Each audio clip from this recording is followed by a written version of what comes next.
guys, I just discovered something very interesting here. We've got garbage bags in Malaysia with zero plastic. Now that's something new. I know so far that there are some people working on biodegradable packaging in terms of the containers that are the replacement for the styrofoam, the white poison. But now I've discovered as well a Malaysian company that actually makes plastic bags. Have a look at this one. This is a small plastic bag with 0% plastic in there. So that's great news. You can actually get your plastic bags now without them having any plastic inside. Zero plastic. So there's all sorts of new innovation. The name of this company is Maribumi StarTech. I think you guys are based here in Shah Alam, right?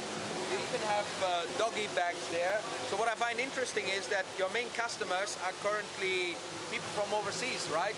So time for the Malaysian companies as well to switch their bags to zero plastic bags. Go for it. Hijau all the way. Earth Day, Earth Hour is coming. And this is actually an event here in the U8 Eco Mall. There is Earth Week going on all week long. Sunday there's an Earth Day event. I'll be here a couple of days in the week, so hopefully some of you can join us. Great program, great green companies here. See you at U8 Eco Mall.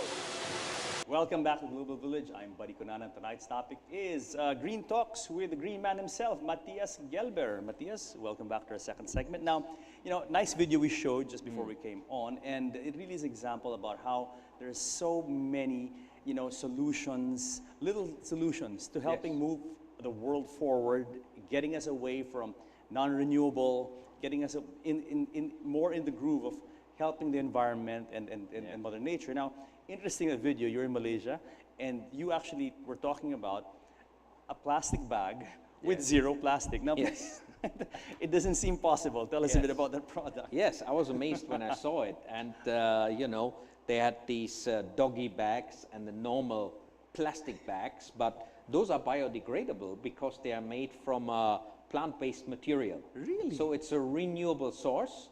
You can plant it, and then you actually turn it into the plastic bag. And it looked like plastic from the video. It looked like it looked plastic. I had it in my bag, and when it's dry, it lasts. But as soon as it gets wet, it starts decomposing. So it's biodegradable, and it is made from plant-based material. So, you know, that is one way of doing it. Another way of doing it, I mean, that was actually the T-shirt that I was wearing at that time, was a T-shirt made from plastic bags. And this is a T-shirt, a mini T-shirt, made from plastic bottles. Really? So people are actually already turning waste into material. And it feels quite soft, you know. Same this bag, my, you know, shopping bag that I take with me. And by the way, Filipinos, please help me. You know, I always see people in front of me at the queue. They're still using the paper bags and the plastic bags in the shopping mall, even though it says, please bring your eco bag. But very, very few people do it. So that hasn't caught on yet. It hasn't caught on yet. When you go to Europe, it's people, more people did not bring out their eco bags. That's what we should be doing. And you know, even you go to any shop here, 7-Eleven, whatever, even, you know, you go to a drugstore and they offer you for a small sachet, they offer you a paper bag. Where does the paper come from? From trees. Trees have been chopped. So let's avoid the paper bags and the plastic bags. Let's stay on the issue of plastic, because, I mean, this is really an awful thing. I mean, we all know that the destruction it does to the environment, to the ocean. We know that it takes hundreds, thousands of years to decompose, basically. What is the situation here from your research? What's happening in the Philippines by way of the plastic bag, you know, I like to say, you know, this wave of pollution facing us? Yeah, the Philippines is a country of sachets. You know, I mean, it has brought affordability to people, but the problem is a huge amount of little small packaging, plastic packaging, is everywhere. And it's being burned on the roadside, which is very toxic. It ends up in the oceans. I read statistics somewhere that the Philippines is the third largest contributor to global plastic ocean pollution. Third largest. Third largest polluter in the world. Yeah. Very shocking. And we've seen the pictures of whales in the ocean or birds, you know, and you open up their stomach, there's loads of plastic in there, even though the bird was on an island where there was no human population. It travels everywhere. We have islands now bigger than California just from plastic accumulating in the ocean. Absolutely. There have been accounts of you know, trans-Pacific sailors narrating how they came across an ocean of plastic, basically in the middle of the Pacific. And I think since we are the cusp of the Pacific, a lot of that probably comes from the Philippines, sadly. I'll show you one magic thing. Not my idea, but something that everybody could copy. This is called an eco brick. So basically, you take sachets here, you know, peanuts, small peanut sachets that our family members brought home, and you stuff them inside of the plastic bag, and you compact the plastic as much as possible. It should be as dense as possible, and you can use that for construction. It's called an eco brick. How exactly can this little bottle be used in building a house, perhaps? I mean, how? Flooring or? No, you basically stack them up and connect them with mortar. You can do the same with wine bottles.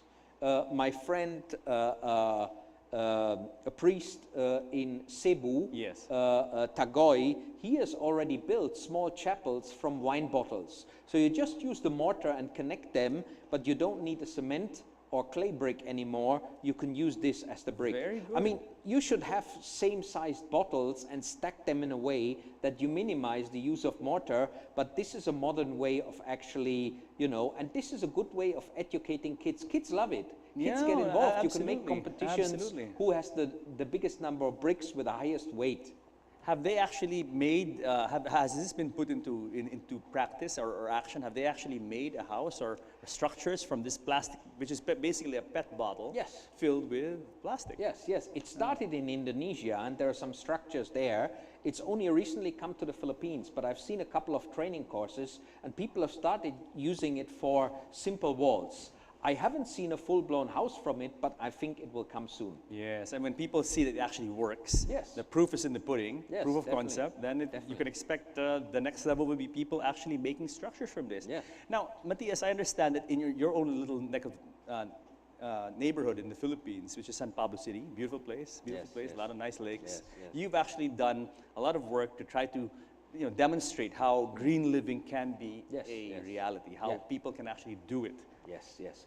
One thing that I did when we had the christening of my baby daughter, we made the christening in line with the Pope's Laudato Si principles to look after the planet.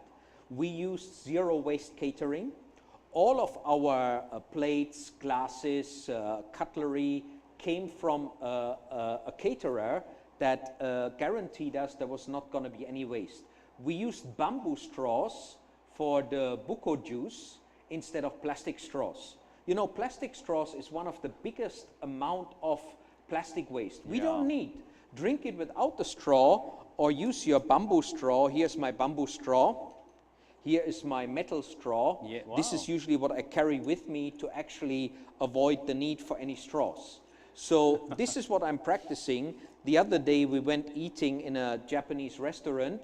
They were giving me the wooden chopsticks wrapped into plastic. I said, no, thank you very much. We have our reusable chopsticks made from rice husk ash. Wait, so this is recycled not wood. This is not wood. Rice husk ash, recycled rice material. Husk ash. And then the waiter there in this restaurant in San Pablo City told me, for the 9 years that I've been working here, you're the first customer that comes up with this. Look at this, Matias. It seems so innocent and harmless when you look up at a pair of chopsticks, but people don't realize that the impact of all these chopsticks making these on the environment, we're talking about millions, billions. Of trees. And I mean, there's almost, China is 1.5 billion people, and I mean, all of them use chopsticks. I mean, so this actually creates a lot of havoc really in our forests. Yes, it's a huge waste. And coming back to the christening of my baby daughter, we did it together with Monsieur Cherry, the Laudato Si coordinator of the Archdiocese of Laguna, one thing we did during the christening itself, we used solar lanterns instead of candles. Really? I have Okay. a small solar lantern here. I was involved in a project in Las Piñas. It was a CSR project. We gave those solar lanterns out to families that didn't have any electricity. Okay. They were burning candles and they were using kerosene. I asked them, how much do you pay? 20 pesos, the lady told me, a day they are spending. Just for the kerosene. Just for kerosene. It's And this crazy. is, again, toxic Yeah, fumes. yeah. This is a very simple, you can put it in your pocket, you blow it up.